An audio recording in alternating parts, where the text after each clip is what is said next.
Нова важна алка во железничкиот сообраќај. Со пуштањето во функција на железничката обиколница околу Скопје, надлежните очекуваат побрз транспорт, намалување на метежот и подобро поврзување на земјава со регионалните коридори. Коридор 10 прво ќе значи многу од еколошки аспект. Јас видов одредени коментари вчера дека и досега карговозовите не влегувале во Скопје. Тоа е делумно точно и многу неточно, затоа што точно е дека некаде пред 30-40 години кога прв пат изградена оваа обиколница, тоа било така, но со девастирањето и со пропаѓањето кое што го направија СДСМ во неколку нивни влади на државата, за жал овој коридор не се користеше. Се работи и на забрзување на протокот на граничните премини. Наскоро на железничкото поврзување меѓу Македонија и Грција ќе профункционира One Stop Shop. Сите формалности ќе се завршуваат на едно место. Тој начин ќе направи Македонија уште поатрактивна за карго сообраќај.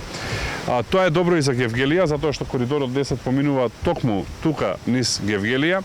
И уште еден проект кој што заеднички го сработивме, многу ќе помогне за Гевгелија, тоа е дека воведовме One Stop Shop на железничката граница помеѓу Македонија и Грција. Ова се само дел од инвестициите во железничката мрежа. Неодамна беше пуштена во употреба делницата од Куманово до Белјаковце, а сега се работи на поврзувањето на Белјаковце со Крива Паланка, дел од коридорот 8.